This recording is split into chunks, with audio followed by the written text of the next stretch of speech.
that sears the hand of he who wields it, and a healing art to mend.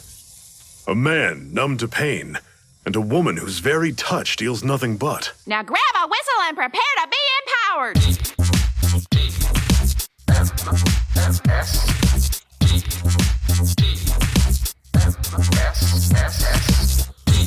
The morning stream. One way or the other, this war ends tonight.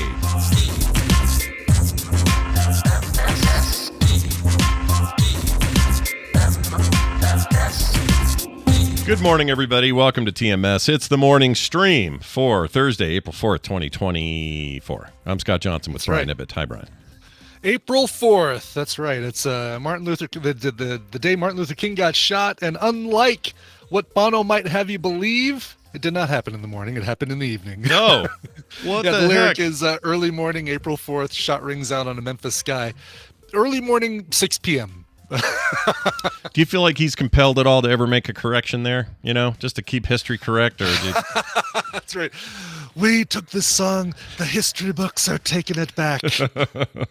I mean, I always wonder about that. I still stand by the fact that the fourth number in the Spanish numerical system is 14. Yeah. Prove me wrong. You can't. Yeah. It just seems like a thing that if you become really popular for a thing that you've said and it's factually incorrect, do you owe anybody any kind of correction? I never heard an apology from Dan Quayle, so I think you know you don't have to. You ride that backwards horse all the way into the sunset. Is what you do. So as a guy who doesn't like it when people misspell things, I know you're not a fan of. You like good spelling, good grammar. Yeah. You're a fan. Yeah. You probably weren't a big fan of that guy because his whole thing was he Bono? couldn't spell. No, Dan Quayle. Oh, Dan Quayle. Yeah. No. Yeah. I wasn't. There was many reasons I wasn't a fan of Dan Quayle, but that was certainly one of them. Yeah. That was a little sauce on top for you.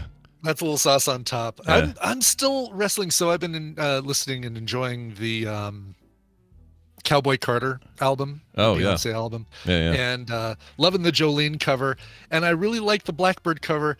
And I'm not sure how I feel about the news that came out yesterday or day before that she used the Beatles backing track for the cover, as opposed to having somebody new. It's not a difficult guitar line to perform. Many people have done it with their own Blackbird covers. I'm not sure how I feel about that. I love the fact that she brings in all these other black artists to sing along with, and the harmonies on that track are just gorgeous. But Yeah. why not bring in somebody else? God, bring in her, who is an incredible guitarist, to do a new guitar line for that song. Yeah, why? Yeah, that's not a bad idea. Maybe she did it thinking it was a tribute of sorts to the Beatles original. And she did it with, from what I heard, with McCartney's permission. Yeah, but which is cool. Imagine that phone call. That probably went all right. Right. This is Mr. McCartney. Sir Paul. This is Beyonce. Oh, hi Queen Bee. He's slowly turning to Ozzy. Yeah. I hear you want to use my bass line for your song, for your cover there. Sure. It was I prefer. Oh, thank you, honey. What's that? I can't eat that yet, but I'll eat it. I will eat it. Thank you. Sorry, Kim brought me egg and a crumpet. Hey, British people, a crumpet. A crumpet. We bought some crumpets, and I assume that they're authentic because they say something like real British crumpet, something on the bag. Yeah. Well, they look like English muffins, though, don't they? Pretty close. They're weirdly porous. Here, I'll give you a look. Yeah, they're more porous. Whoa! Than, it's. Well, there goes your keyboard. Well, dang it. Hold on. Maybe I don't need to see it. It's right. Kim's homemade raspberry jam is all over this thing. And, wow, cool. Yeah, I'll eat that later. But anyway, it's got a bunch of holes in it, almost like a hornet's nest kind of bunch of holes. Right, as opposed to being a sealed thing that you cut in half, and the holes are on the inside. The holes are kind of on the outside. Yeah, which I like those too, but I've always been told that those are not authentic. So somebody British out there will tell us. Do you have any clotted cream? No. Any clotted cream to pour in there? It's so gross. Clotted It really cream. is like clotted cream. Zoe's not here to defend the British right now, but Oh, how about a nice digestive? Would you like a nice digestive biscuit? And I know. some clotted cream? Whose idea was that? For real. Can we, whatever queen or king or whoever did that, they ought to be hung for that. And no one's ever going to be able to come up with any quote-unquote American food that sounds gross, right? No one's going to be able to come up with anything that... Oh, I'm sure we have nothing. I'm sure it's all clear we have nothing. Here. Yes, exactly. Somebody posted that Bono corrected the Martin Luther King assassination error on really? a new version of Pride. It says, new version of U2's Pride corrects Bono's erroneous assertion that Dr. Martin Luther King was shot early in the morning on April 4th. In the updated version on Songs of Surrender, Bono has changed the lyric. So it's in the evening now. Approximately 6 p.m. in a Memphis sky. at approximately 6 p.m. Eastern. Later than I thought. Depending on where you are in the United States time zone system. Oh, man. Octune, baby, Octune. Well done, you two. You've fixed Excellent. it. Hey, when's the last time you did any kind of like, add-ons or fixes or new walls in your house or any of that kind of thing? Like big projects. Like I'll put in a shelf. Yeah. I guess a couple years ago I installed new outlets. Like I put in new outlets in our bathroom for where we didn't have outlets. Yeah. We needed one for our Toto washlet bidet. Sure. That's no small task. I get that. No. Well, this bathroom thing that we're having installed, when Steve comes in town, he's been putting it together. He left, so the toilet is all that remains. Everything else is done. And I'd forgotten how much, like when you spackle and like let it dry and then sand it and then put another thing on there, I forgot how coated, at least the basement, maybe not upstairs. Oh, yes. Everything has this much white dust on it, Brian. Yeah, that is such a especially when you're dealing with nerds like us that have a wide collection of stuff that dust can fall onto and collect behind and around, and it makes it really, really difficult to just pull out the Bissell and and computers and consoles are all sucking this air in and getting all things clogged. that pull air in to cool themselves. Yeah. I'm looking at my gaming PC and I'm thinking, I'm afraid to open you up. I don't even want to see what that looks like in there. Oh, geez. Yeah. Gross. But it's everywhere, and I don't like it. Because it means I gotta go, and it's kind of a weird. It's not just dust. It's not a light, fluffy thing. It's a heavy. What's the word? I'm like granular kind of. It is. It's grit. almost like flour. Like it's It's weighted like flour as opposed to like a dust. You need a vacuum because you can't just use a Swiffer. Little Swiffer duster. Oh, I need to replace mine. It's getting a little gnarly.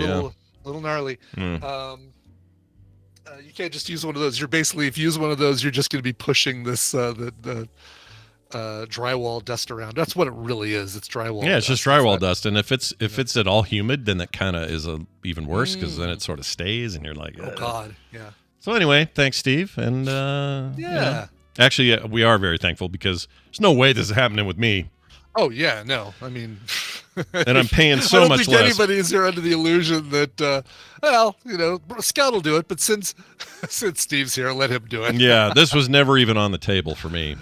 Yeah, but he's so good at it and so quick that I mean, literally, this is the first real visit outside of when we put the framing up together that he's worked on it, and he was only, I think it was maybe three portions of a day that he was here for this 2 weeks he was in town. And the tub's in, the water's running, everything's plumbed and ready. The toilet goes in next, but it's just because he wanted to get everything spackled and done. So ceiling's up, walls are all up. We're gonna paint it while he's not here, and then when he comes, he'll do the toilet. If for some reason he can't do the toilet, I could probably manage that. I don't know. I don't trust myself though. I don't trust myself to do the toilet. Yeah. Freaking that thing is gonna leak if I do it. I mean, so he's got the drain hole there, right? It's just a matter of putting a toilet on top of it. I think so, and then I guess you seal it. You seal it or whatever you do. Yeah, you get a wax ring. You buy a wax ring, Okay. You Where do I get? It's like I go to a hardware store. like a Home Depot. Okay. Home Depot. Yeah. All right. See, this is how So bad I actually, am at it's like this. I don't know. It looks like a bun cake that you don't want to eat, and you put it over around the hole. Yeah. And then you lift up the toilet and place it down on top of the wax ring. And know that you've got a couple different sizes of toilets. There's American Standard. There's the I don't know what that one's called. The Fat Damon. I don't know what it's called. The Fat Damon. Two different sizes of toilets. So make sure when you buy your toilet, you buy your seats and all that stuff. You get the right measurements. You run a couple of copper lines from wherever the faucet is up to the bottom. There's a bottom ring on the bottom left side of the toilet. Yeah. Connect that up there. Put a little deal in there. You probably have to install bobber. that stuff too. Yeah. The bobber, the ball cock. Yeah, the all ball that cock. stuff. Oh yeah, I love that. Ball cock. That came with the toilet, so I have everything I need if I had to do Good. it. So you have all that part. All right, good. And it probably came with the pipes then to connect it to the water line. You might even be able to use you could probably use flexi pipe. That's a lot easier. It looks like bulletproof, like Kevlar. Oh yeah. Like pipe with a little Kevlar around it. That stuff's the new hotness for everything, like pipes in general. I've seen that stuff. Yeah, exactly. So when all your PVC is going bad or your old copper is rusting out, you got to get that flex line, baby. This is, another one of those times. It happens a lot with us, but another one of those times that I wish that we lived closer together, because I'd come over and help you with the toilet. Oh, hell yeah. And we would film it. We'd get some content. Exactly. It would be the best TMS content ever. Hell yeah. Supplemental toilet building content. Yeah. That's where the internet's headed. That's where we're going. Rainbow Bright says, tell Scott to get a plumber. No, this is one of those things that once you learn how to do it yourself and you see how easy it is, you will save hundreds of dollars on doing it yourself. It's like replacing your brake pads. Once I learned how to do that, thanks YouTube, I could take it to the shop and pay $600 to have them do it, plus the cost of the pads, or I can do it at home, pay for the pads, and do it for under $150 and half a day's labor. Yeah, and these turlet videos are probably on YouTube as well, right? That whole process. Yeah. All right, maybe I'll do it. I don't know. Yep. I'd have to warn Steve. September agrees. It's super easy and very satisfying to have accomplished it and save the money for sure. Yeah. And you only feel that true satisfaction though the first time you take a big old gnarly dump in it, right? And it works. It's really the satisfaction comes when that gnarly dump goes down the drain and you're like, whew, thank goodness I didn't have have things reversed. Yeah. I'd be nervous about that, but I don't know. Maybe I'll just let Steve do it because he'll be back in time and he'll just do it. So there you go. Yeah. Anyway, so that's fun. Dust aside, it's been fine and grateful that he's doing can't wait to. I'm sure he'll do a little tour video of the basement once it's. Oh hell yeah! I'll show you guys my bathroom. Why not? I mean, I think I said on the show, but I originally had plans to turn it into a prison bathroom.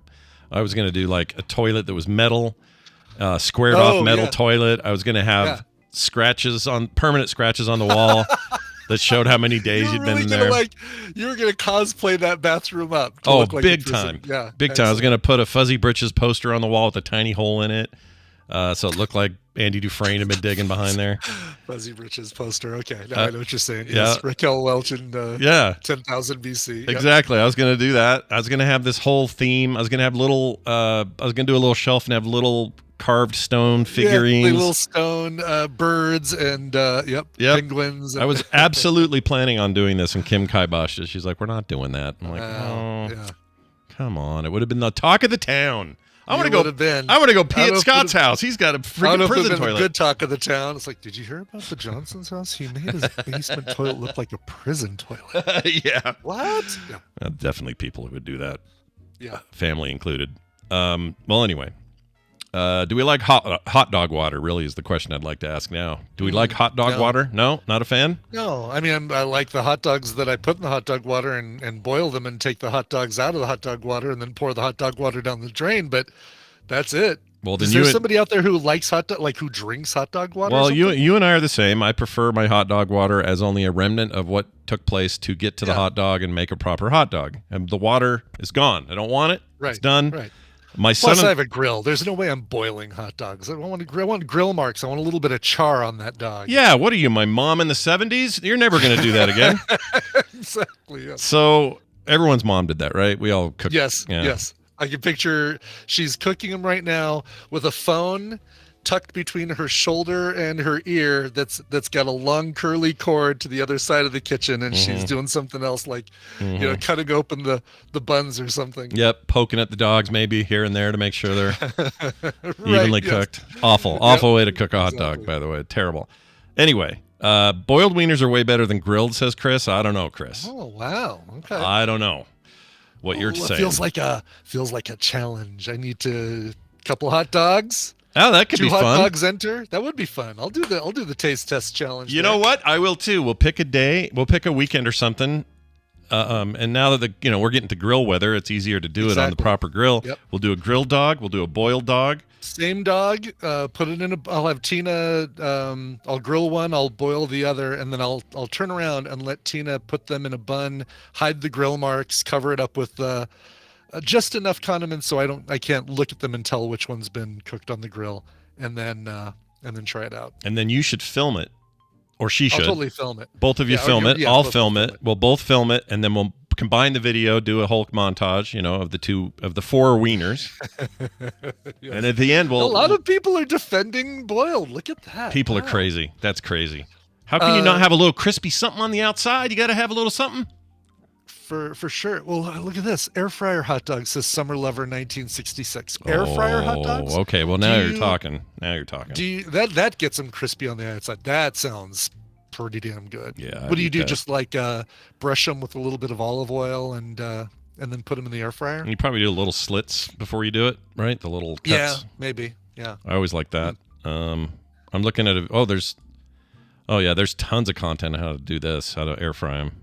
Yeah, I could do it. But see, that's the same principle for me. You're giving you're getting some crispy outside business. Which is what you get with the grill, which is again underscores why the grill is better than the pan full of hot dog water. Yeah, hot dog water is for losers. Anyway, here's what I got. So famously, but my son-in-law hates hot dog water. Even the thought of it, me mentioning it, makes him gag. Really? Yeah. Okay. He'll gag. Well, if he's not in the kitchen and a hot dog is prepared in boiling water and he knows it, but he doesn't see it, will he still eat the hot dog? He will. He will, and he won't even care if it was cooked in water. His problem is, when you get the bag and you open it, and if you drained it out, you'd get maybe a quarter cup of that stuff. That little, He hates. He thinks that's the gaggiest thing in the world.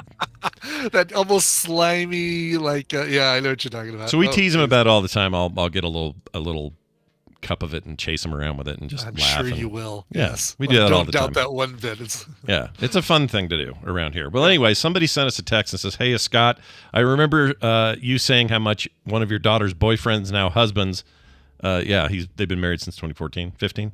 Anyway, hates hot dog water. Send this to him." So he sent me this link. 7-Eleven announces hot dog sparkling water. This was not April 1st. Wonder what day. Oh, it wasn't March 29th. Nope, this is supposedly real. I can only assume it's real because it's not on that day. Update April 1st. 7-Eleven thankfully announced today that this is in fact an April Fool's Day joke. Damn it! The first line of the article. I was really hoping this was real. I was ready for you and I to do a live taste test on the show. Oh, we would have done it. Totally would have done it. I would have done it, and then I would have bought him a 6-pack and tormented him with it. Yeah, because he would hate this. Yeah, all right. I thought because it was the 29th, we were in the clear. It's not in the clear. I thought so too, right? And I'm sure that because I did this with a April Fool's episode of Coverville, where I said it was a different date than it was. I think I said it really fast, March 32nd, and welcome to another edition of Coverville. To see if people caught the fact that I said March 32nd or something. Did they catch it? Did people call you on it? No, I think a couple of people figured out right away in chat, but this was years ago. Yeah, back when it was fun to do April Fool's jokes. Back when April Fool's Day was fun, and it wasn't just, here's a thing that is never ever going to happen. But it's not funny in any way. April Fool's now is either people complaining people doing terrible jokes that don't work, or people saying, I wish Think Geek still existed. I wish Blizzard still did them. I wish... That's me saying that. That's me saying that too. Like, Scott? That's me too. Those were the heydays, man. They don't do that anymore. Yeah. Everyone sucks. The Goonies sequel, that one did get me for a second. I did see that one and say, wait, what? Oh, I missed that one. There was a fake Goonies sequel thing? Yeah, a fake Goonies sequel called The Curse of One-Eyed Willie's Gold or something like that, and had a movie poster done up, and it looked, because I believe there's no doubt that like we've had all of these these sequels from 80s movies that we love that have come out, and so of course I would believe that they would do something like that. Yeah, that's not that far-fetched, And Ke Huy Quan is still is in his second heyday right now, and Corey Feldman is alive, and yeah, you got Josh Brolin's around. He's doing things. Brolin. We don't have Mama from The Train anymore, but we do still have Pantoliano. We've got Josh Brolin Martha is Plimpton. Josh Brolin is a strange case. Not Carrie Russell. What was her name? Carrie not Underwood. Carrie. Oh shit. Yeah. That Carrie. Yeah. Carrie Green. Let me ask you this: why is it that they were all kind of roughly the same age, the kids in the movie? And Josh Brolin was a little older. Were they really though? I feel like Josh Brolin and Carrie Green were the older. I mean, they were playing what, like 13, 14? They were playing They were playing like the older brother and the older brother's girlfriend. It just seems to me that Josh Brolin has always looked 52 to me. And not in that movie, obviously, not way back then. Right. But everything since, like I was watching Sicario again, and that was in 2014, 2015. It's been a while. He doesn't look any different than he does right now in Dune Part 2 or Thanos a few years ago. Like, the dude doesn't change. All right, let's always old and cool. I like him a lot. He looks cool. great. Without looking, how old do you think Josh Brolin actually is? Unless you already know this. 50. I don't know it, but I'm going to guess 57. Oh, yeah, 56. I mean, he was born the year before we were, and I always thought he was much older than us. And I think it came from. I did see Goonies as a kid. You still haven't. I still haven't seen Goonies. It. Yeah, I know he's in it, but I still haven't seen it. But I've always assumed that he was much older. Sean Astin, I was surprised, is younger than us. I thought Sean Astin would have been a little bit older than us. I did too. Yeah, that surprises me.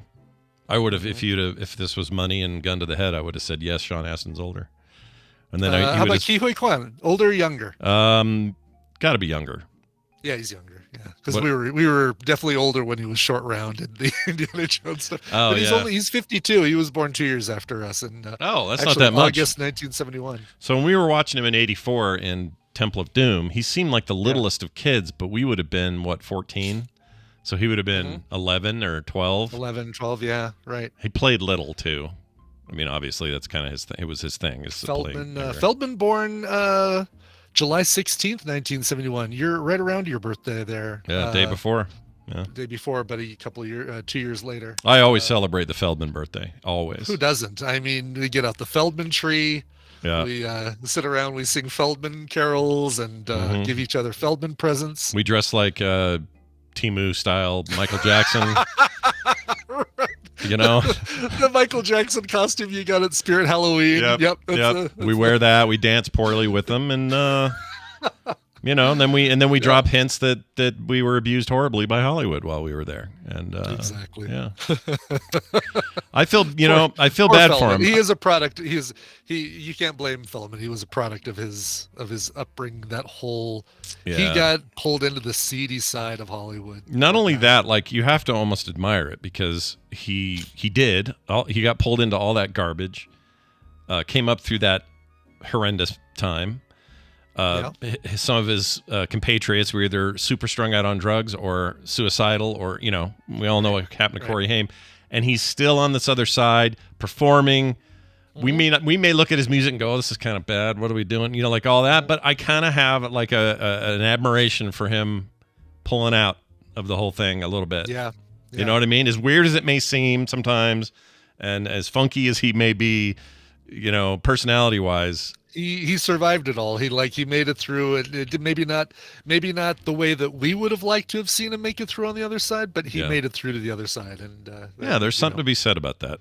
So congratulations, That'll Corey. be my Filmsack special this month. The joy of the joy of Feldman. The joy of Feldman. I like it. The joy of Feldman. There you go. By Brian Ibbett. Watch for it coming soon. I don't know. I have a couple ideas for what I'm going to do for Filmsack this month, but it's always fun thinking of what you're going to do next, right? Yeah, I might just do a whole because I've got so many emails from people, so many emails of nobody asking for this, but I might do a thing of like how I do the parody every week from start to finish. So I would do it for On Her Majesty's Secret Service, and kind of go through the whole process. Maybe you can do a video thing, right, on Patreon. Of course you can. Yeah, totally. Yeah. Well, it used to be you couldn't on the grandfathered accounts, but we can now. Yeah. So okay, cool. Totally can. Let's do that. Cool. Real quick here, someone in the chat says you guys should Filmsack Dream a Little Dream. We did. Filmsack 20. Don't make us do it again, please. Yeah, we're not doing it again. Thursday. But we have not done License to Drive, so hold out hope. Oh, no, wait, did we? Did we do License to Drive? I don't think we did License to Drive. Let me look. If you're looking for Dream a Little Dream, it was episode 20, Thursday, March 18th, 2010. So well over, it's 14 years ago that we did that episode. License to Drive as far as I can find it. Yeah, it's not there. We didn't do it. Although you're not wrong to wonder, because I always wonder if we've done things. That one I feel like I remember seeing a movie where somebody was. I saw that one as a teenager. Corey Haim was learning how to drive, right? And he. Is that the thing? Is that the whole premise of that? I don't remember at all. I mean, maybe Lost Boys, they were driving. I don't know what happened.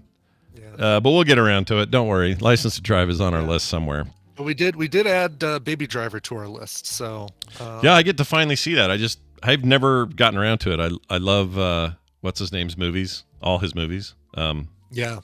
Can I think of his name? Edgar Wright? David Spacey, I know, yeah. No, not Spacey. Just kidding. But I like Edgar Wright a lot, and I've only seen, there's only 2 movies of Edgar Wright's I haven't seen, Baby Driver, and then the third of the trilogy, the End of Times Alien one. Oh, really? Yes, the third of the Cornetto trilogy, which is called the End of the World. End of the World. Is that it? Yeah. End of the World? Haven't seen it. Whatever that one's called, I have not seen that. Yeah. So yeah, I would like to see that. Well, we're seeing after Her Majesty's Secret Service, we're watching the 2014 Godzilla. Yep. And Super Fuzz, the Britney Spears classic Crossroads, unless that gets pulled. Oh man, we might have it happen. Oh no, it might happen. World's End. That's it. I'm sorry. The World's End, not End of the World. Yeah. At World's End or just World's End? Nope, just World's End. What am I thinking of? At World's End. What's that? Why is that a thing? At World's End. There is something at World's End. Pirates of the Caribbean at World's End. That's it. That's it. Totally. Bad movie. Don't watch it. If we got Sack Some Kind of Wonderful, we could totally sack Some Kind of Wonderful. I thought we did.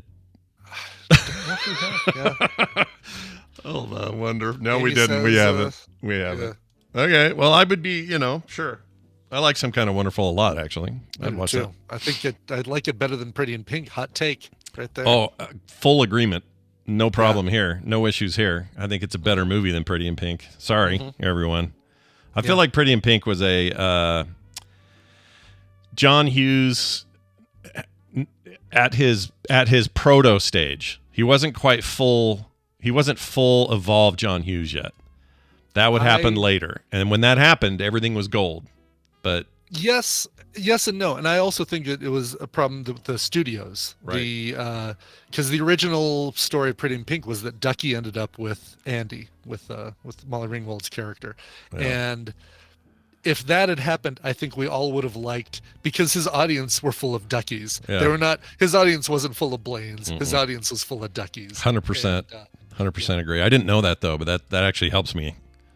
Yes, right. If you leave, OMD is playing, and they see each other on opposite sides of the prom, and she kind of pushes Blaine off to the side and says, "No, I belong with Ducky." And she goes off. That would have been the movie we would have looked for. Absolutely. I think so. Yes. Yep. Yeah. And he would do that later. He did that really well later with other things, like Well, some kind of wonderful. yeah, there you go. He got to almost rewrite it.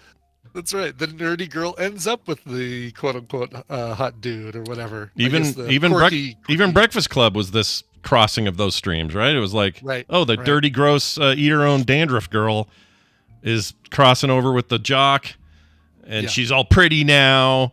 Exactly. Yes. And then, wait, who ended up with Bender? Oh, Molly Ringwald did. Molly Ringwald did. She gave him her earring. Yeah. He wore it, yeah. He controversially wore an earring. It was it was played up for such push it through my ear, and it was like, whoa. Yeah, that was made for my aunt. My aunt was very anti-earring back when my sisters were growing up, and they'd be like, I can't believe you're letting them pierce their ears. I know. It's like, shut up, Aunt Connie. All right, here is finally a nice note from a listener before we move on. Did you say she ate did you say that Molly Sheedy or Ali Sheedy ate her dandruff? Yeah, I said she did, but I know she didn't. She just put it in her. In my head, the potato chips in the sandwich and the dandruff are the same scene, and they're not. You know what it was? It wasn't just the potato chips. It was the pixie sticks, which are also a dust that she put on her sandwich. Jeez. Opened up her two slices of buttered bread, tore open pixie sticks and put them all over there, then dumped potato chips in there and then ate it, which is why you're confusing the dandruff. Yeah, I totally combine those things. That's freaking disgusting. Nobody should eat their own dandruff. Captain Crunch, right? Not potato chips. Captain Crunch. It was Captain Crunch and pixie sticks. Even worse. Even worse. I think that's the next TMS food challenge. But I already know what I'm going to think going in. It's going to be vomit-inducing.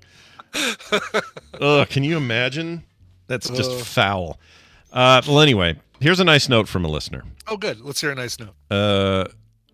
I'm just not that kind of note. Give me a C, a bouncy C. All right. It's Andy from Pittsboro, North Carolina. He just says, I want to let you guys know that I've been listening to TMS for 12 years now, and you guys make me laugh just as much now as you did way back then. Here's to another 12 years. Keep it up. Aw, thank you, Thanks, Andy. That's really nice. Pittsboro, North Carolina. That might be the one city in North Carolina whose newspaper I never did visit, but man, I went all over the rest of that place. Jeez. Yeah, NC, baby. That place is cool. Greensboro and Raleigh and Durham and Wilmington and Newbern. I'm gonna take this shoe and put Andy across here. Just like Toy Story. I'm gonna write Andy. Oh. For this guy. Because he's so nice. What a nice thing to say. Because he's Andy. I get you now. Now I was like, wait, where'd this come from? But okay, because it was Andy. Yeah, gotcha. Andy from the old, the Toy Story. Yeah, the old Toy Story. The old Toy Story. I was watching Toy Story. Toy Story. All right, let's do some news and kick it off with this little sounder.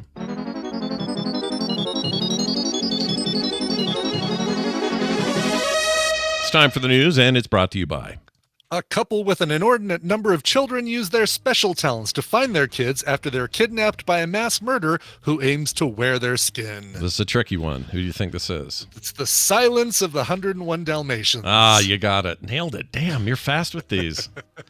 I wouldn't have gotten that one. That one's hard. Oh, really? Yeah. I mean, there's two...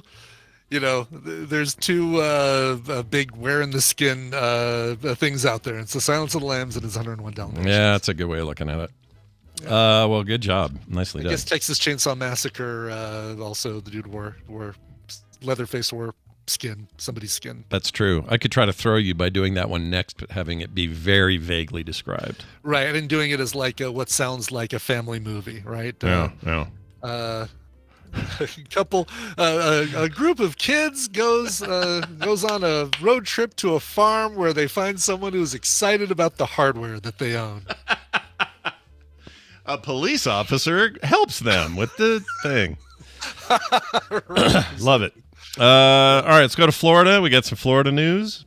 It's kind of a shocking story. Florida 10-year-old is accused of selling a dead father's gun for $300 at elementary school. Oh, jeez. Now, he didn't kill the dad. The dad just died, but... Right, yes. Yeah.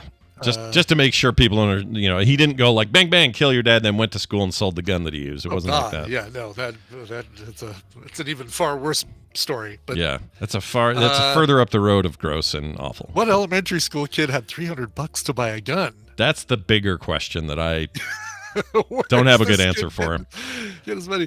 The Florida 10-year-old accused of selling drugs to buy $300 gun from a classmate. Yeah, or Florida elementary kid, way too much money in his Venmo account. Like, I don't know how this works. Florida 10-year-old invests heavily in Bitcoin. Yeah, and is able to pay out cash at school. Two 10-year-old boys were arrested after one of the children sold a gun to the other at the elementary school, according to Hendry County Sheriff's Office. In a release, deputies said they responded to the Country Oaks Elementary School on Wednesday morning. The school was placed on a brief lockdown. Detectives explained that in February, one of the students agreed to trade a handgun which belonged to his deceased father for $300. The gun was later found in a shed in one of the boys' backyards, along with a baggie of marijuana that weighed about 74 grams. How much is that? I don't know how much pot that is. Is that a lot of pot? I have no idea either. Like grams, some milligrams. That's like a lot. A dime bag is 10 grams. I don't know. I swear to God, I really don't know. I don't know either. This is not a culture I'm in. I know you can get. I'm all about melting it in a spoon and injecting it. My eyelids. Yeah, into your eyelids, or maybe between your toes because your veins. Toes, yeah, that's exactly. I don't know how much it all weighs. Yeah. Your arm veins have all dried up. 74 grams. I mean, if you think of dry grass clippings, same kind of thing. So 74 grams of dry grass clippings is like probably like 2/3 of a quart-sized Ziploc freezer bag. Yeah, that sounds right. And that's a lot of THC, because if you break that down by milligrams of THC, well, I don't know how that works. But, if you get like a 5 to 10, or you get a 10 milligram gummy, if 74 grams represented 74 grams of THC, which I know it's not entirely THC, but if it did, that's a lot. Because then that's 10. Because that's 10 milligrams per 1 gram. If you do the math, that's like 100 gummies or some shit. I don't know. Yeah, but is a milligram a tenth? I thought milligram is a. I thought a milligram is a tenth of a gram. No, thousandth of a gram. No. Maybe hundredth of a gram. Geez, this is where everybody's watching the train. Hundredth of a gram. Here's where everybody's just watching the train like go off the tracks and hurtle towards that crowd of people. This is why we need metric here, dude. We need something easy. Yeah. Kilograms. Oh no, that grams is metric. So it's 10. Yeah. So it's tens. No, hundredths, thousandth. Okay, Oz says 1,000 milligrams is a gram. That's what okay, that's what I said. I did say 1,000th. Come on now, people. Is there a centigram? Like you know what I mean? Because you go millimeter, centimeter, meter? I don't know if there's a cent. I mean, there'd be, what's 100th of a gram? I don't know if they have 100th, like. No, yes, but no one uses it, says Kevin.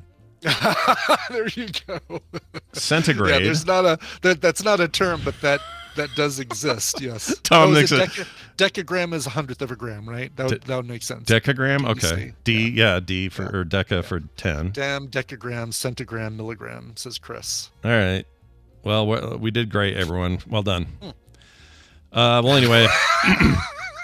This is why I keep getting shafted on my drug deals, by the way. Because I keep getting offered money, and I don't know how much that is. I guess just take what you think is a centigram of pot. Help yourself. Yeah, good luck. But honor system. Yeah. I'm not going to check. I'm not going to check, so I trust you that you're going to only take a centigram. Says the student who traded the handgun faces charges of selling firearms to a minor, unlawful possession of a firearm by a minor, and possession of a firearm on a school property, and grand theft firearm. Can't wait for that game. His mother is a deputy. His mother's a deputy with the sheriff's office. I missed this part. She was placed on administrative leave pending investigation because I want to know what maybe she has anything to do with it. I don't know. This sounds like sometimes like the me telling the stories about the prison warden's kid that would bring us clandestine video and stuff. Oh, yeah, right. It's a little like that. You have somebody in power in your family. They don't necessarily know what you're doing or getting away with. No, exactly. They don't know what you're smuggling out of the house. But, wow, she should have had that. She should have had, as a deputy, she should have had her husband, her widowed husband's deceased husband's handgun in some sort of lockdown in a safe. Yeah, this is a parent problem. That's what it sounds like. And she should know even more better because she's a freaking sheriff's deputy. Good Lord. That's right.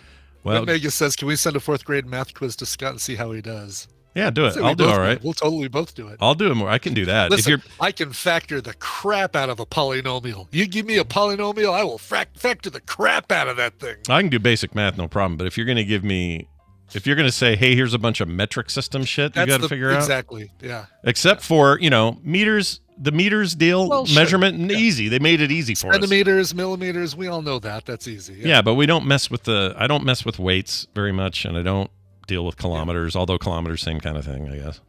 Yeah. But I mean, it's a meter. A kilometer is 1,000 meters. Yeah, and trust me, I want to have this life. I want the metric system to be. We have asked for tens. it. Tens are so much easier to deal with than 12s. Yeah, I don't want to do. It's 12 chickens to every beaver's tail or whatever we do here now. So yeah, that's what I'm into it. All right. I know, Caducey. I know. I just really like to brag about my supposed ability to factor polynomials. She corrects me. It's not 4th grade math. Well, I know. Yeah, 4th grade math is really just going to be your here's a long equation with different operands in it. What order do you solve all these things? Yeah, kind of thing, right? Yeah, that's pretty simple stuff, and it's a lot of Billy showed up at school with a gun. Oh yeah, for $300. Problems. Yeah, Sure. Yeah.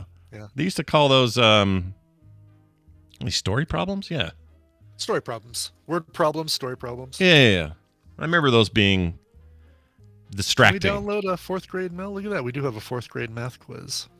They felt distracting to me when I was a kid because you were telling me a story and I would get bunged up in the story.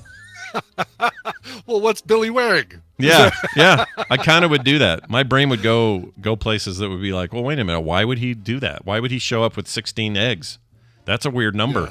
Well, who has 16 eggs? You usually have a dozen because and the teacher's like, you little weirdo. We're just trying to do the math. I'm like, well, then give me a story I can understand.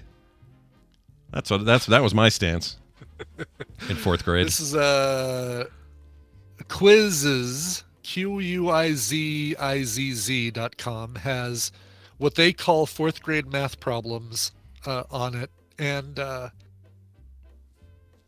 this Boolean algebra. So the question 1 is a plus 0 equals 0 0 minus negative a 1 or D My Little Pony. What? Yeah. Okay, forget that. Their D in every one of these is a pair of smelly sneakers, a purple rock, a poisonous dart frog, Tinkerbell, ugly muffins. Wow. It's like, okay, why waste our time with this? No, that's stupid. Also, I played bass for Ugly Muffins for about a week. They were doing pot too much. That is a great band name, Ugly Muffins. Ugly Muffins, yep. Opening for I don't know who. Yeah. Yeah. In just a moment, train, but first, let's have Ugly Muffins. Oh, I love that the main act is Train. Train would be the band that Ugly Muffins opens for. And Ugly Muffins wouldn't be happy about it. They'd be like, well, we got to pay our dues. Eventually we'll headline. Train tour. Yeah, it's fine. We'll take what we can get. Train's fine. They're okay. They put out an okay Zeppelin cover album a few years back that a couple of the songs were different. They kind of played it safe and did a lot of them the same, but they're okay. Yeah. Pat Monahan's a good vocalist. They're a capable band. They had a couple of hits that made them seem like one-hit wonders. Mm-hmm. And that's just a curse for some bands, and so it's fine. It is. Whatever. Exactly. Train is fine. None of us need to hear Drops of Jupiter anytime soon, or oh my gosh. No. What was the other one? The big dun, dun. Nope, that's Maroon 5. No, that was Maroon 5. Yeah. Boy. There was an era there where everybody kind of sounded the same. Kind of did, yeah. Redmond Festival. Is that a song? That must have been where they performed. Oh, Ugly Muffins opened for Meat Puppets in '92 at the Redmond Festival. It really is a good name. I would use it if I was a band. I'm not a band, so I can't use it. All right, we're going to take a break. When we come back, my sister, who is also not a band, will be here. She will talk about an email we got, and that'll be after this break with this song. Brian, what is it? Yeah, let's go to Liverpool for a 4-piece Courting release. This brand new, acclaimed new album. Anyway, this is a band called Courting. They've got a brand new album called New Last Name.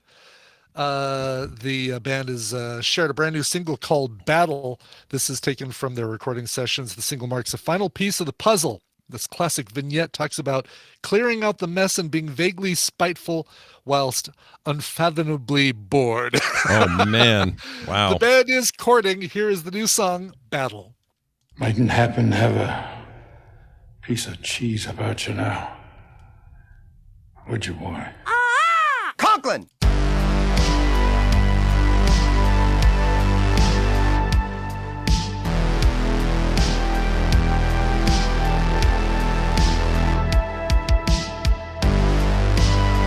All right. I need to know who that band was again.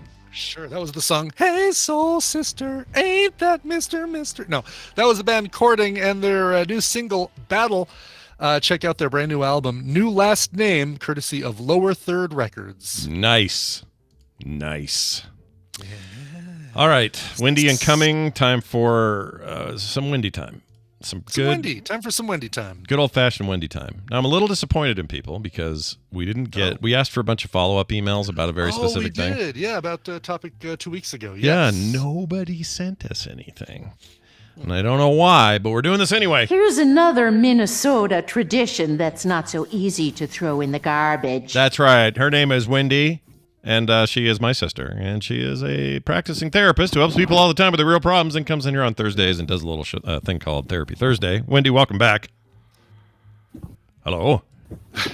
Wrestling with your phone. Hello. I hear laughter. She's trying to figure it out. Yeah, we're getting there. Wendy? Probably an Adam problem. Wendy? The Adam problem. Come. Oh, Mark Spagnola. Can you hear me? hello. Oh, yep, we can. Can you hear us? Yeah. I think that's you. a fun problem. Anyway, I think, hi, sorry. No, you're fine. I think that was your phone that we were hearing in your pocket or something, right? Was that what's going on? I don't know. Yeah. Oh, don't know. maybe you had to try to use your phone as a microphone before you got it switched over to your whatever Yeah, you're it using took now. a second, I think. Yeah. That's Did you say it's an atom problem? What does that mean? Oh, I just meant. So we have whenever Nicole comes on, we always blame her husband for technical errors. So it's just kind of a fun thing to do. It doesn't matter who you are. Oh, yeah. Yeah. I mean, it is. Exactly. It definitely, that's appropriate. Yeah, I like to do that. Throw it to the guy in the family. Hey, it's good to have you back. How are you? How was your week? How are things? Good?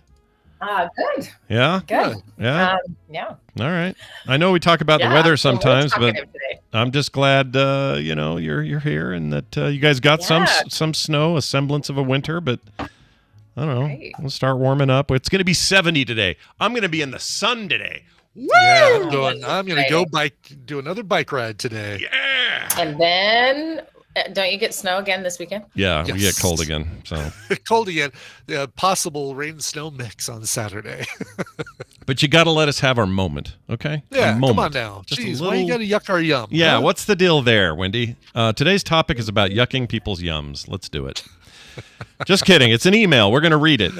This is something that we received. Oh, so I was cheesing people out because we had asked for a very specific request. I cannot for the life of me remember what we asked them to write in about, though. Do you remember, Wendy? What was it we were supposed to get last week when we asked? It was 2 weeks ago. What was it? It was... Do you remember, Wendy? Are you there? Did we lose you? All right, I was messing with my headphones. Oh.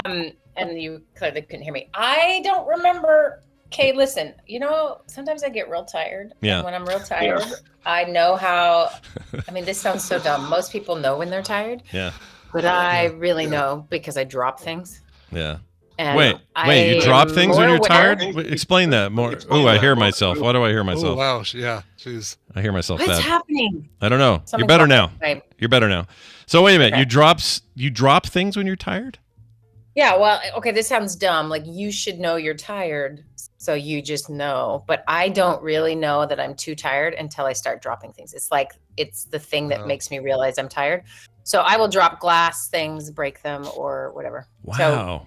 Okay. good 10 minutes before this call, I knocked an entire full glass of water like halfway across the room. Oh, jeez. All right. I kind of do this too, but it's usually when I'm too hyped up. It's the opposite problem. Yeah. Oh, yeah, mine's a fatigue thing. Like my kids, I will drop things. I'll be like, "Are you tired?" I'm like, Oh yeah, I guess I am. Brian, do you do It's anything just- weird when you're tired? Do you like kick stuff over, or I don't know, knock Tina's I glass? do, yeah. No, I'll trip on things, or I'll accidentally kick a chair. So it's an Anyway, your day exhaustion. works. Anyway, But I that's where I'm don't. at. Yeah, I Yeah. get more stumbly than anything else. Yeah.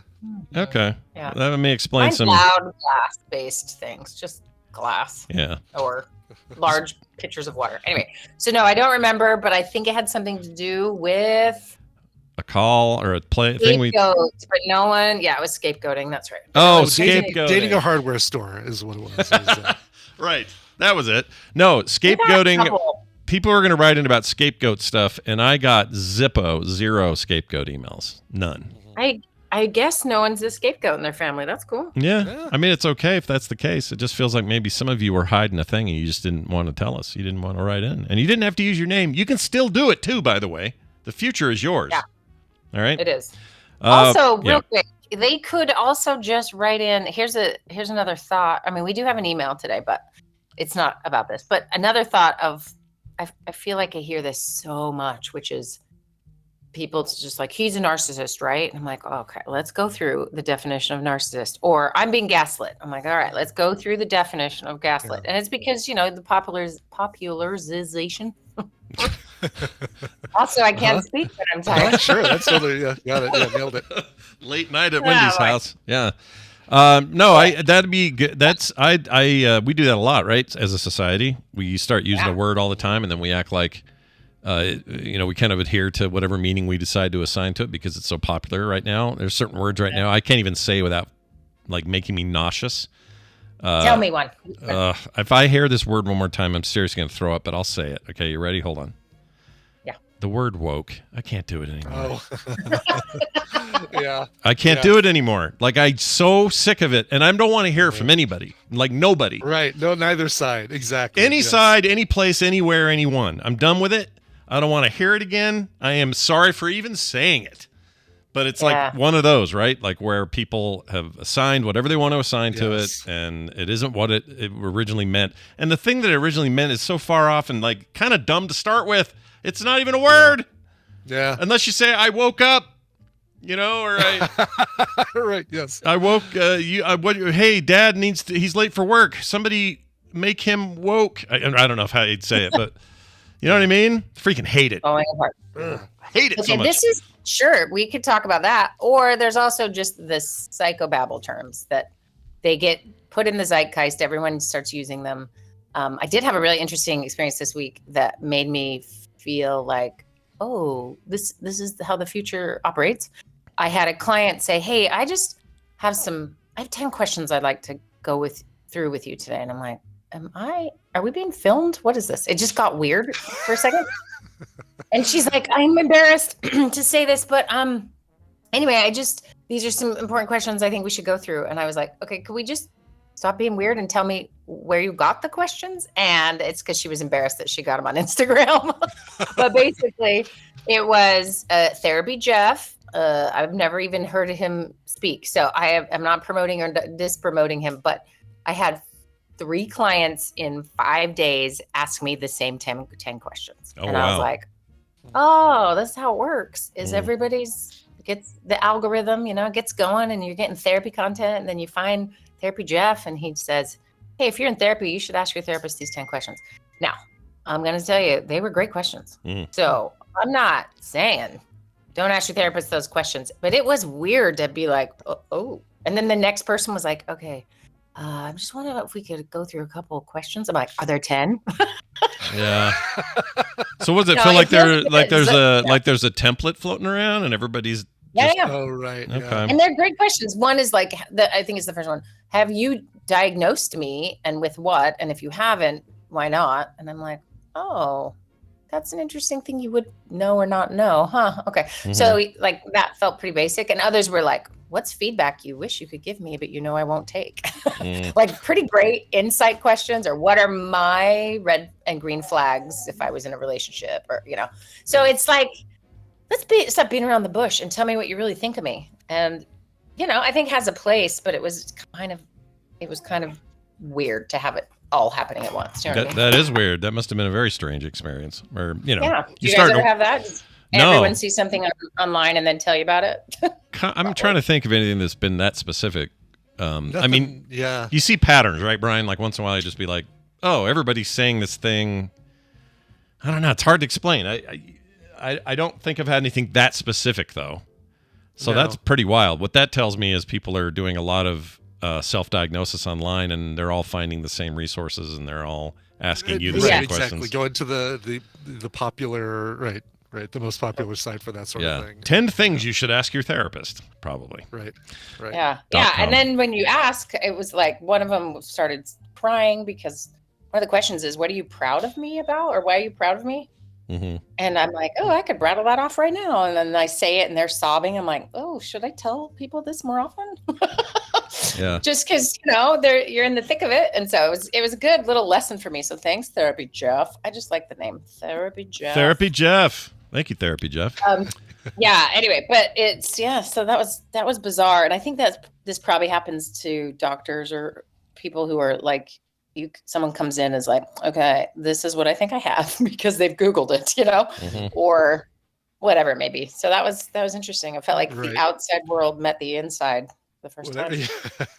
I was going to ask you, Kim and I are watching more casually for me because I'd already seen this season, but Kim's watching The Good Wife, which turns out I actually think it might be the last verifiably good television show that didn't get canceled too early on network television. And I mean that very specifically because network TV nowadays, to me, I mean, someone could give me an example and I'd be happy to see it, but it feels like 99.9% of it is NCIS ripoffs or NCIS actual spinoffs or other procedurals that follow the exact same formula, and they're very formulaic and boring to me.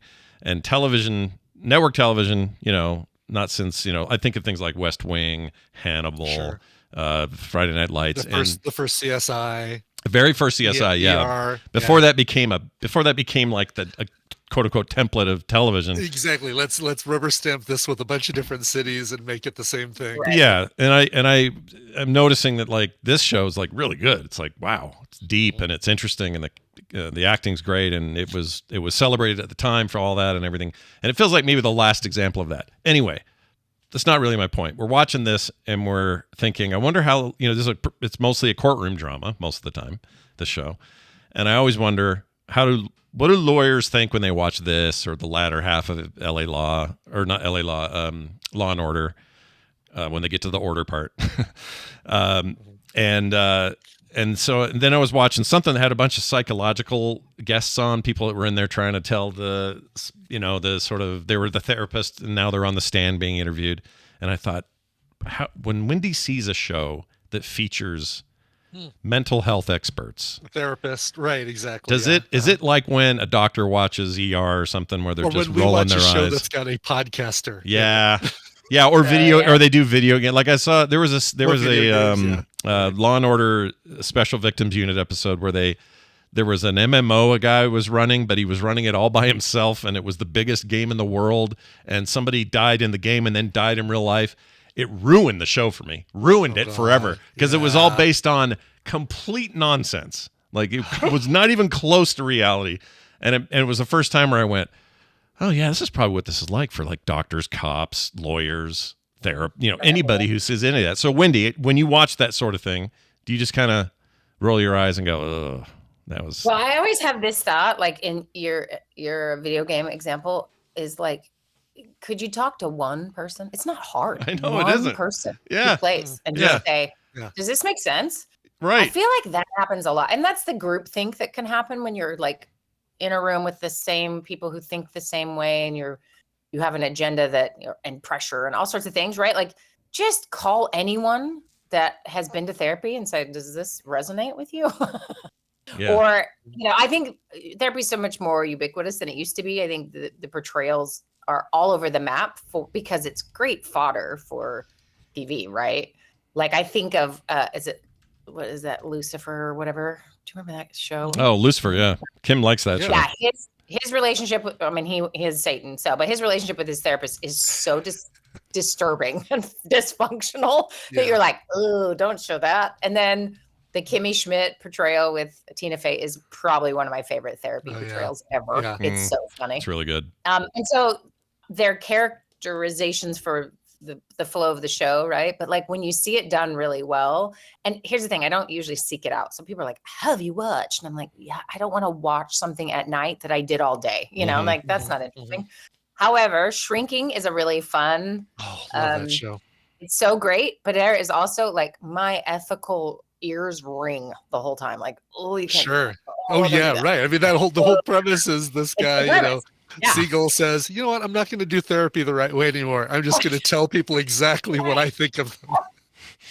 Yeah. Which is, and this is whoever is written the show and working that show knows that's what people, they've probably been in therapy, kind of want to know, which is the questions therapy Jeff is asking you to ask, right? He's saying, tell me what you're proud of. What red flags are you seeing you're not telling me? Tell me how far I've come. Tell me one of his questions is, what's your first impression of me and what is your impression of me now? Yeah. And so they're really like, am I okay? So I'm telling Adam about this and he's like, is this a deep millennial need for feedback?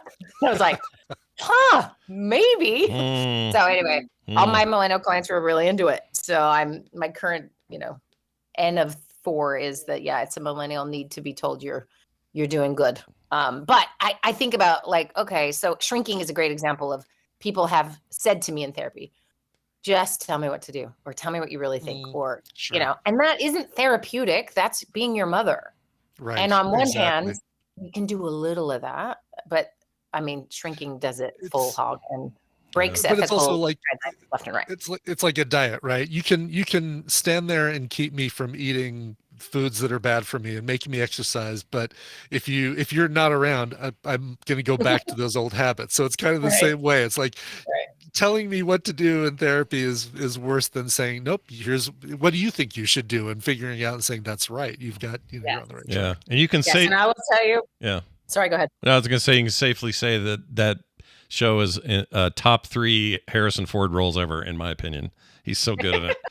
Gosh, he's so great. Gosh dang it. I don't even think he's acting. I just think that's who he is. Yeah. We talked about that a little bit. I think Brian and I, when we first talked about that show, is like this just feels like they grabbed Harrison Ford and said, be yourself. We're going to film 8 of these. Is. Yeah. What is the most curmudgeonly, crotchety version of yourself that you've got? Well, it's pretty much the way I am every day. Callista. Always yelling at Callista. Left the window open again, Callista. It's freezing in here. Come on, Flockhart. You want to know another performance where you will be confused that the person doing the work is not really the person. It is a wonderful book. If anyone needs a good audible book or audio listen, it's called Tom Lake. Yeah. And it's Meryl Streep reads it. And I am convinced this is Meryl Streep's real life. Like, I know she's an incredible actor and that's all she's doing here, but I am convinced she has a life and she lived on Tom Lake at one point. She has 3 daughters and she lives on a farm. I cannot tell you how fun it is to listen to. This book is widely, Anne Pratchett, widely revered. People like this book. Yeah, it's so great. And it's the premise ultimately is like, it's COVID and all her adult daughters had to come back home and they're on the farm. And as they're picking cherries, they're in Michigan. She's telling them different stories from her life. And her life's really, and the whole story thing is really interesting. It's about acting when she was younger. I'm telling you, I had to a couple times be like, should I Google Meryl Streep? Are you sure she's not living? Like, she's so good. And I know that's like the dumbest thing to say is, who's a good actor is Meryl Streep. But, wow. That book is written for her to read. It's so good. Anyway. Interesting. All right. Well, there you go. That's some fun preview to our actual question today, which I'm now going to read. Yeah. Nothing to do with this at all. No, not even close. Not even close. But here's how it goes. This is from an anonymous listener who says, hello, Scott, Brian, and Wendy. My my dad, 72 years old at the time, was diagnosed with stage 4 pancreatic cancer. While I have been dealing with this very well, I was just called by my mom who told me that they are ending chemo treatments on him and that at this point, they're giving him 3 to 6 months to live. He can potentially do a critical trial that might extend things a bit, but will cause him a lot of discomfort. I'm very conflicted on this. While I want my dad to be around for as long as possible, I don't want the rest of his life to be uncomfortable. And I'm being greedy in wanting him to possibly do this trial, is the question. My 37th birthday is in June, and I would like him to be here for my birthday, but it wouldn't be a very good celebration if he's super uncomfortable. Thanks for the advice. this conflict of somebody's got a terminal diagnosis. And stage 4 is so, oh man, it's gnarly, dude, and you want to see and them. Pancreatic cancer is not one of the easiest to treat. No, it's the hardest and often the quickest to take you down. But having just gone through this with Kim's sister, and her stage 4 cancer, and her last 6 months or so were really, really hard. Especially those last few weeks. Holy crap! You're always split. Because on the one hand, you're like, right. I would like you to live forever and have this be a brief thing in your life and we'll move past it. But I also know that that's probably not going to happen, and I don't want you to be miserable for even a day, right? So these two things in your head are like, please don't die, and also it's probably better if you die, and that's conflicting, man. Oh God, it is, because you feel rotten about both ends of that. Without naming any names, there's a person in our family who just got diagnosed with breast cancer, and they're older and just had their doctor's appointment. Their daughter went with them and basically was there to hear, well, if it were your daughter going through this, we'd throw everything in the book at it to fight it, but because of your age, we're worried that you might not be able to deal with some of the stuff that's going to be happening with chemo and radiation and lumpectomy and that sort of thing. And so we're wanting to treat it a totally different way. And it's hard to hear, but it's like you're having to look at both sides. What's going to be worse in the long run? Their pain and discomfort for a long period of time, or potentially giving them another 3 years when they could be enjoying that 3 years in a different way. Yeah. So Wendy, what do you do here? What's your advice? Really tough. Yeah, I think so I think I've mentioned this on the show before, not that everyone's got all the time in the world to read books, but Being Mortal by Atul Gawande is an incredible book that just tackles this concept head on. In essence, so you could just find a summary of it or just read some excerpts from it. So essentially, he's writing it from the perspective of the doctor and having these hard conversations with families. But then he's also in the middle of writing the book. His dad, who's a well-known physician, gets cancer and then is dying in the process. So he has the exact experience he's writing about from the patient perspective and the child of the patient. And I think I think sometimes our inclination, this is very deeply held by many of us, is that the more time the better, right? We need more time. Like this example of I want them to be at my birthday party in June. You have milestones and things you look forward to, and you want them there for, and everything starts to feel really precious, right? Like this will be our last this or that. And so stuff starts to be imbued with way more significance. So for example, I don't know if they're regularly having birthday parties for 30 plus year olds that are a massive deal, or is it that, oh, this will be the last one you can make it to. So you can see how you start to it might be less about the celebration of the birthday and more just about the birthday itself, wanting to be there for it. Yeah. Right. Because you start to calculate the loss and what that means and the timing of things. And when you're experiencing grief, especially long, elongated grief, right? We're sort of not built exactly neurologically for really extended grieving periods, in the sense that we will have with a very difficult diagnosis that is terminal, and we have all this time. So Scott, you and your family have just gone through this, and at some point, I'm not going to say this,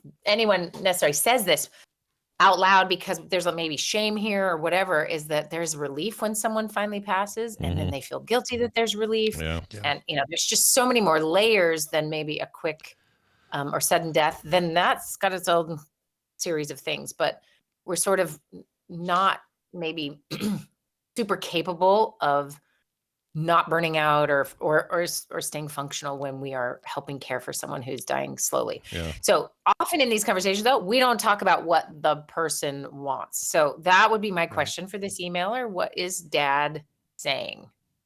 I understand maybe mom wants him to live longer. I understand you want him to live longer.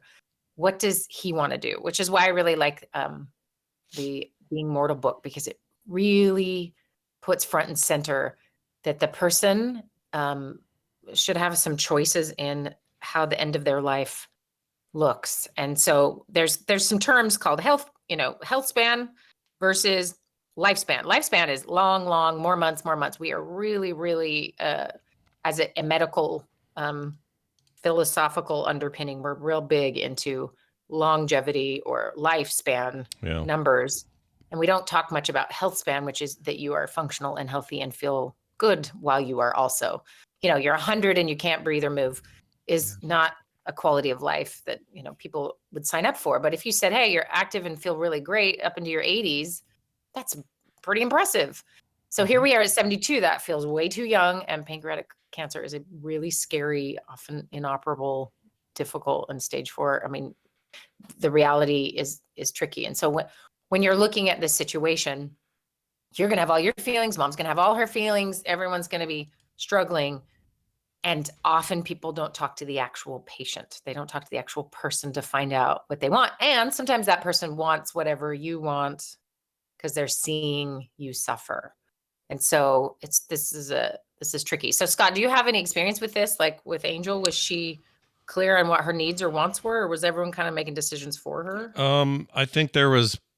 That's a great question, because I think there was a time where some of those decisions were being kind of made for her, but it was early in the diagnosis, which happened in early 2020. Yeah. And she died last October, so 2023. So during that 3 years, I think there was some front-loaded race to try, because it was the initial diagnosis was stage 4. So it was like, all right, well, this run of chemo, this run of this, we're going to get you on an experimental drug trial, blah, blah, blah. It was like a lot of that in the early goings. And in her case, she was feeling pretty okay then. So she was like, yeah, all right, whatever, let's do it. I can handle all this. But toward the end, I think it got to the point where, especially I think in the last, 8 months, I think she had kind of resigned herself to, this is just where I'm going. The acceptance. Like, and it's other people that had a harder time with the acceptance. It's funny you bring up that contrast of sudden versus sort of elongated, because in my experience, the only really close to me death that's ever really happened in my life thus far was Dad and his heart attack in 2000, and it was very quick, right? Like we didn't have a lot of time for anything, and nobody saw it coming, and it just kind of happened, and that was the way that was. And that's a very different kind of grieving compared to what Kim had to go through with her sister, which was the very slow, drawn-out experience. A lot of siblings and others trying to fill her life with as much possible stuff as they could before the inevitable. Yeah. So trips or, things we used to do together, or let's just spend the day at the Strawberry Festival or whatever it is they're doing. They were doing all these things, trying to get it all in. And they did a really good job of that, but that never felt like enough, right? Yeah. And toward the end, Kim was with her during some very rough moments.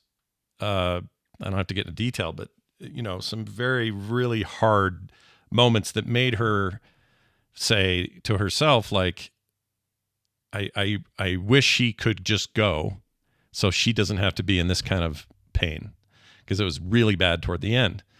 And then we'd have discussions later about how that was that made her feel conflicted, like guilty about it. Like, why would I want that for her when what I really want is her to be here for as long as we're all here?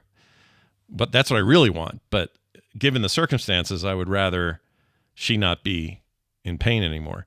Right. And that was interesting for me to see that through her eyes and to experience that secondhand, because with Dad, it was just bam, and there's nothing I could do, which has its own set of guilt, right? This whole other thing of like, well, if I'd have known this, I would have spent way more time with dad before he Right. died, or we would have gone to Lake Powell 16 more times before he passed, or, it's a different kind of guilt. So neither's good. Both suck. Like they're both bad, are really but I don't know how you get it. I don't know how you do any of that without feeling those feelings, one way or the right. other. And you will. And here's the thing with, especially this type of cancer, I think, obviously doctors want to give you hope, and they want to also be reasonable about what exists. And, they're doing their best. I feel like it's what a tricky job, right? You have to both be like really incredible at all this science and then also have a really good bedside manner. Like, how does that even work? Yeah. But you take that desire. I just kind of reread that paragraph at the end. He said, I'm very conflicted on this. Well, I want my dad to be around as long as possible. I don't want the rest of his life to be uncomfortable. Here's the thing. It will be if he does the treatment, right? That is what the treatments will do. And it will be at the very end because that's what cancer will do, right? And you could read a ton, you can talk to other people, you can find out their experiences. But I have seen this where the guilt and the regret and the different things come from whatever you choose will sometimes feel like it was the wrong choice because some other potential sliding door option you missed because you made a different choice. So I think a smart idea would be to have a conversation with dad. And be really open to what dad wants. And I think there's actually an example of like a guidance in the book.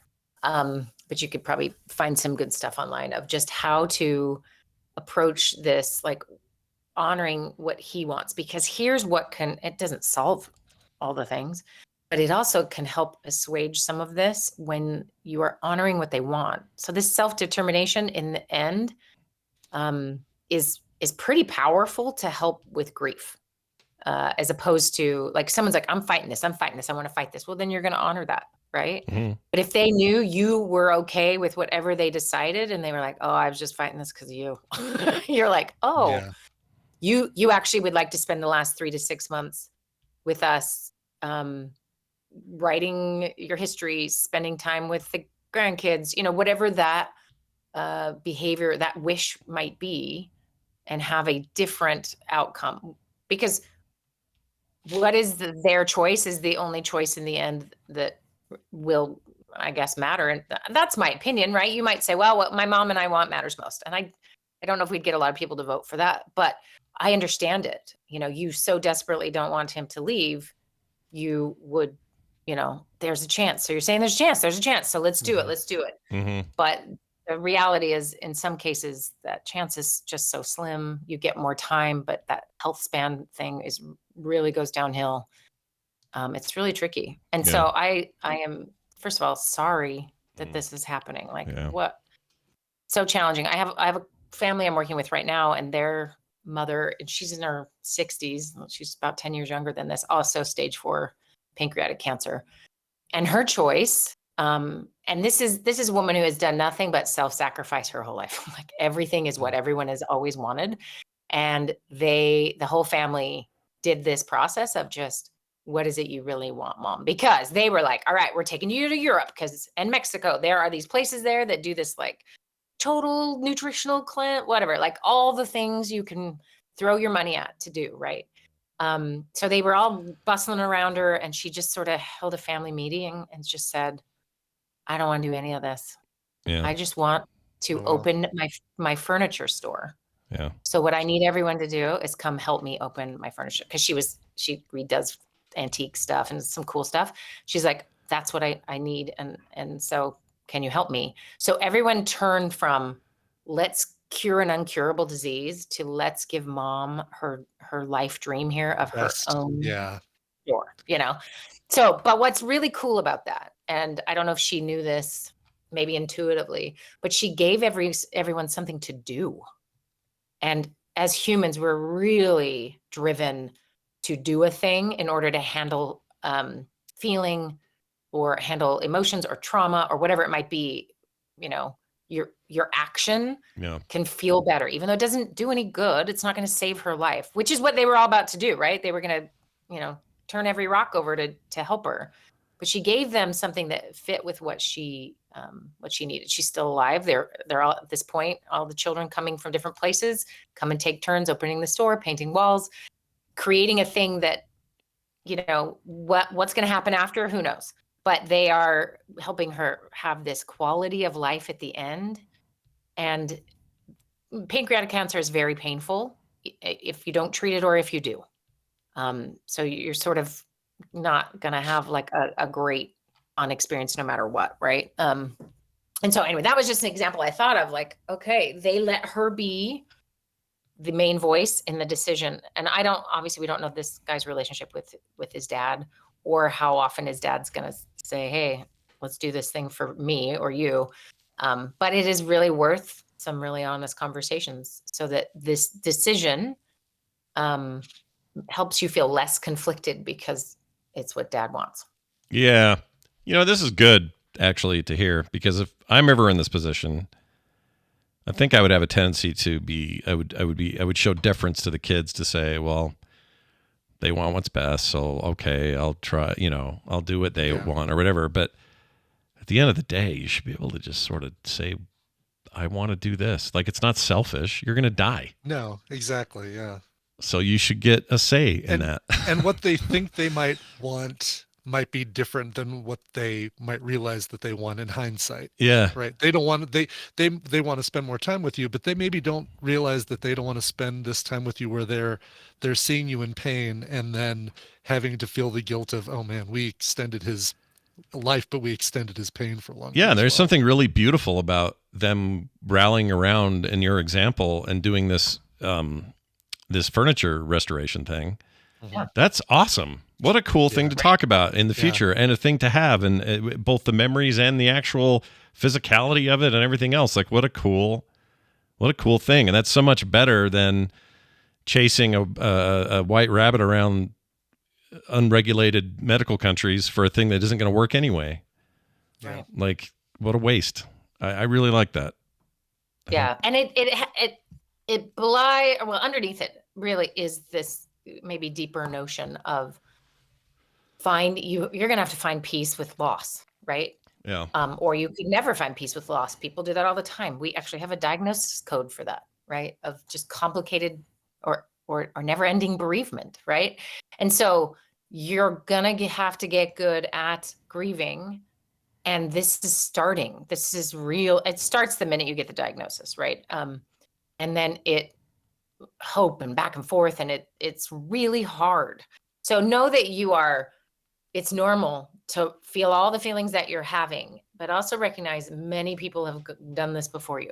Right. And some have done it well and some have not. And so, I would say overall, I think the Being Mortal book is just everyone should read it, because this is coming for every one of us in some form, right? Whether it's sudden loss or elongated loss, or it's ourselves, kind of thinking about what it is we really want. And I don't know if it's in that or another one where they surveyed all of these critical care doctors and nurses about how they would like to die. And man, it's like 99% of them said, give me pain and meds and send me home. I don't want to be anywhere near these places. Yeah. And that's partly because they know exactly the extent, maybe to save a life, that they go through and how hard that is. We have a family story. Adam's brother's an ER physician who he tells this story about this family that came in the ER. Grandma was having a heart attack. She's 89 years old. And he's like, maybe we can let her go. And they were like, absolutely not. You do everything to save her. Yeah. So he just broke all her ribs doing CPR because you would. Geez. Yeah. And they were sobbing and hysterical and they can't believe she's gone. And you're like, I understand that you thought she had many, many, many more years left. She was probably that Southern matriarch thing. Like, yeah. I get some powerful mojo with that Southern matriarch thing, big time. Yeah, he knew there was not a choice. He had to just break all her ribs. Yeah. And that is a choice. But he says there's versions of that all the time where, we're not ready, and the physical person there if we can keep them alive longer, maybe we could get ready, or maybe we could say the thing we need to say. So when you have time, you have 3 to 6 months here, make that time really count. And that's the gift of this long grief that most of us wouldn't want to sign up for, but it really is a gift if you see it the way that what it really is. It's hard to do. So, maybe finding someone who's been there before you to rely on and get some advice from, or feel like, and if that's not someone nearby, I mean, unfortunately, cancer is everywhere. So, he might be able to find someone, but it's tricky because every cancer is so different and treatment's so different, but to really try not to be alone in this. And then, your relationship with your dad, maybe you need to fix some things. There's stuff that you can do and maybe feel like you need to do. And maybe things haven't been said, and that's hard because sometimes that's how it is in a family. So anyway, it gives you a chance to do some things differently. The reframing of it, though, is really important. And I think it's hard. We don't maybe naturally reframe this way. Yeah. Yeah, it's hard. Well, I hope for the both of you can have this conversation. That's the important bit. So please do, and let us know how things go. And he may say to you, keep me around as long as possible. I mean, he may say that, but you got to have that conversation. You got to find out where their heads are at. Because really, I get how you would get, if Kim was in this position, if Kim was the one with a terminal diagnosis, we would all be losing our freaking minds here. And the idea that she would say, no, it's okay. Whatever. We'd be like, yeah, but this planet doesn't exist if you're not here. Then what happens to the rest of the world when you die? Like, that's the level of upset we would be. But you still gotta find out where they're at. It's so hard to put completely remove your feelings from the equation and focus just on what they want. And it's hard. I mean, it's even when it's like, I mean, we're going through this again with 2 more cancer diagnoses in the family. Jeez. And they're much earlier than Angel's was. So there's a lot more, there's a lot more hope and a lot more all of that. But there's still this feeling of like, we need to make sure these conversations are happening and, everyone's on the same page all the time. And if we don't, or if we're not, listening to the person who's literally the victim of this horrible disease, then we're doing it wrong. So anyway, let us know how it goes. And something real quick with what Brian said, like, you have to set your feelings aside to hear their feelings. Like, you can't make it about you. Yeah. But then whatever feelings you do have, you need to deal with. So, but you don't deal with it. Push them aside, right? Don't bury them deep and find somewhere else to work with them instead of putting it on your parents to not leave you. Because I don't care how old you are. There's a feeling of being an orphan when you lose a parent, and so this is obviously this person's first parent they will lose, and it sucks. So you should have a billion feelings, but if you give space for your dad to convey his, it's going to help probably you in the long run. So that's what I would recommend. Yeah. Well, let us know. And as always, your follow-up, your feelings, your own emails about your own issues at home or abroad or whatever, please send them, themorningstream@gmail.com. Again, that whole thing with, I already forgot it. What was it we were asking for 2 weeks ago? Scapegoating. If you've been scapegoated, we still want to hear from you. Okay. Yeah, or if someone told goat. you you're gaslighting them and you're like, what? I want to hear that too. Also gaslighting. Yeah, gaslighting is a funny term because any psychology word someone throws at you. Yeah, the word gaslighting is so misused right now. It's overused. 100%. Yeah. You got to learn how to light that gas. This is the phrase 100%. No, I'm just kidding. You don't want to go on a date with me, you're gaslighting me. Like, no, that's not how it works. Right, exactly. Yeah. You're gaslighting me. You're so woke. Dang it. It's a little bit like what Alanis Morissette did with Ironic. She screwed that up. Totally. Let's none of that stuff's ironic. Exactly. So let's fix that. Let's fix those 2 other words that I don't like saying.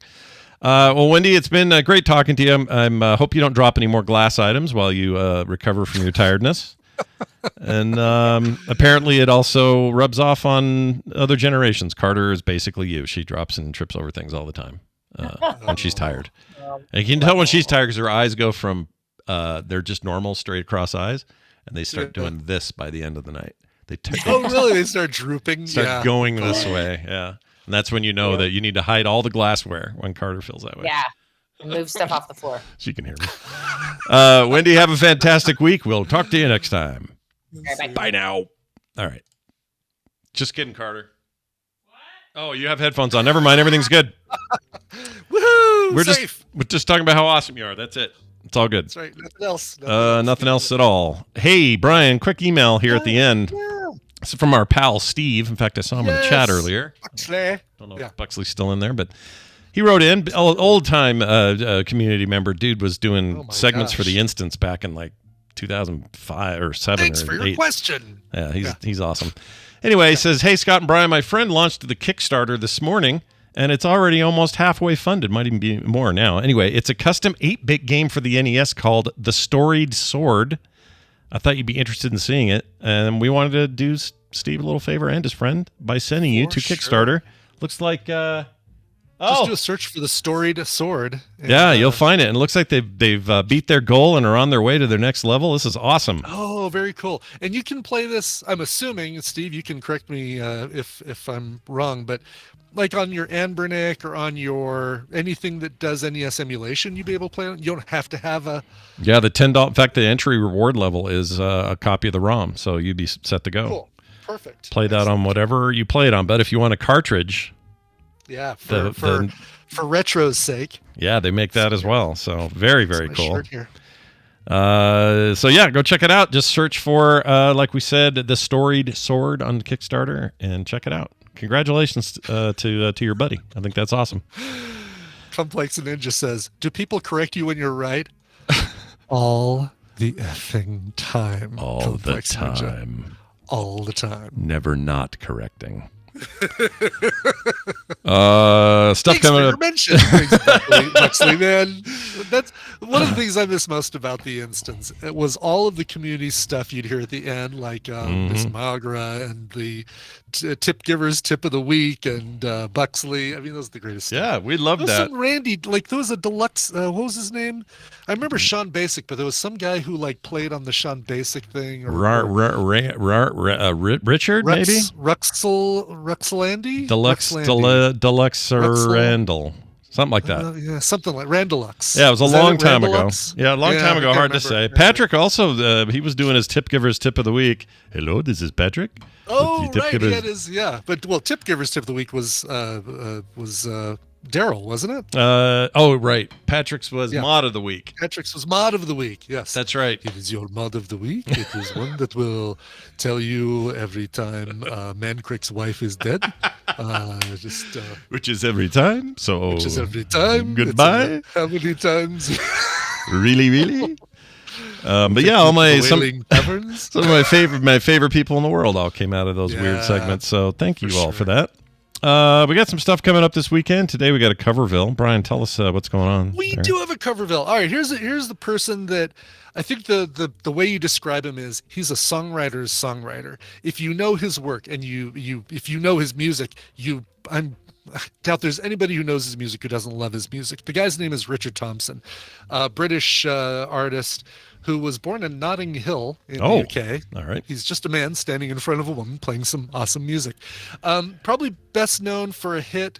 He had an album called Rumor and Sigh in the 90s, Rumor and Sigh, and the lead-off song was I Feel So Good, I'm Gonna Break Somebody's Heart Tonight. That one, like it was it was sung from the perspective of a guy who just got out of jail and is really happy to be free. Sure. But I saw this guy initially, like, when Crowded House toured for Woodface, the album that had Tim Finn back with the band or with the band for the first time since Split Ends, Richard Thompson opened, and it was another one of those times where, I love the main act, but the opening act is a new discovery, and I went out and bought a bunch of Richard Thompson music, and I'm so glad I did. Anyway, a lot of people love his music as well, so you're going to hear covers by Elvis Costello, Barb Junger, Curtis Stigers, 2 songs from Susanna Hoffs, both solo and then one with Matthew Sweet, The Counting Crows, Loudon Wainwright, and then you're going to hear Richard Thompson covering a little ditty by Squeeze. All of this coming up today. Noon, 12 p.m. Mountain Time, twitch.tv/Coverville. go check it out. Yeah, please do. Also, a ton of Frog Pants stuff coming up, including Filmsack, Core tonight, all this other stuff. Find those times. Playdates. Playdate tomorrow. Almost forgot. We doing it 9 to start early? We usually do. You want to do 9 and then we can, sure. Usually do. Then we get done a little earlier. Usually do. Yeah. So that'll be tomorrow, 9 a.m. right here on the stream. We'll be playing, who knows, Jackbox or something. We'll figure it out. Something. Yeah, I don't know. It's time, though. And that's for everybody, not just patrons. So whoever wants to show up, please show up. Patrons might get player first pick. Yeah. Priority is the word I was trying to dig for him.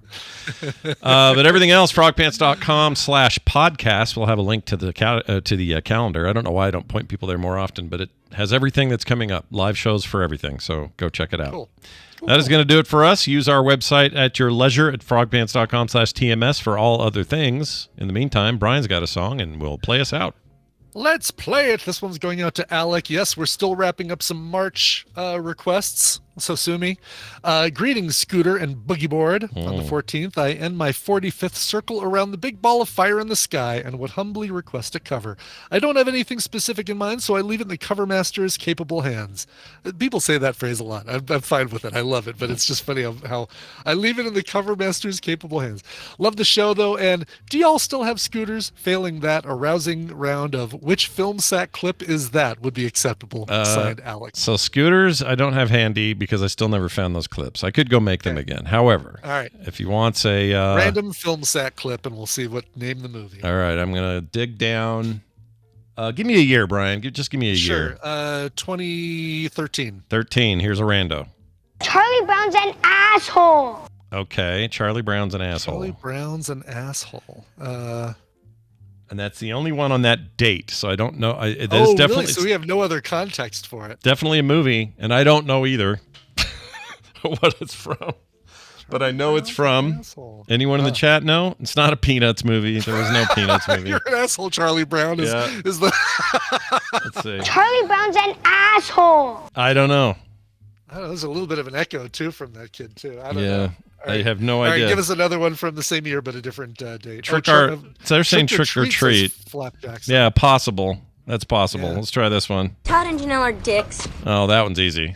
That's Terminator 2, right? I think. Yeah, the parents, right? Yeah, that's totally that. Yeah. How about this one? Well, good, because they got stabbed right through the milk. Oh, that's a good shit. I love that she got stabbed right through the milk. Or was that Todd? Todd got stabbed through the milk. She was on the phone or something, and yeah, we saw her murder off screen, right? Todd was right, exactly. Todd was holding a milk, and the knife went through the milk and through his neck. And it's that actor who is always a douchebag in everything he's ever in. Yes. Okay. So play that shit again. What was that? Here you go. Shit. No idea. Although I don't know either. So that file's called shit. Parentheses Steve. I don't know what that would be. Here's another one from that same day. What's the matter, you chicken dick? No idea. Oh God! At first I was gonna say that's Weird Science, but that's what are you looking at, butthead? All right, I'll do one more. Shut up, you fart! No idea. I don't know. No idea. Oh my God, these are horrible. It was a long time ago. Trick or Treat says Tech 22. Yeah, all right. They found the clip, so definitely Trick or Treat. Okay, well we did it then. We succeeded in our goal. Oh, Lost Boys was one of those? Oh. Okay. All right. At about the same time we saw that stuff. Oh, that's right. Yeah, it says she was the robot and Todd got stabbed. That's right. She was on the phone, holding the phone while she stabbed Todd with her. Because she was the T-1000. Yeah, yes. Right? And then, but how did she, she died off screen. No, she died off screen in the T-1000. Before he got there, right? Correct. Or he got, I think he showed up at the door as a cop and said, hello, ma'am, something. And then they cut away. And then by the time he got back, she had sorted it. Yeah, that was what it was. Exactly right. Yep. And you know that woman who's the mom, or she grew up to be Florence Henderson. No, she was Vasquez in Aliens. Oh, in Aliens? Yeah. Oh, really? Okay. Same actress. I do know that bit of it, but the rest I don't know. Has anyone ever mistaken you for a man? Have you? Was her retort. Right.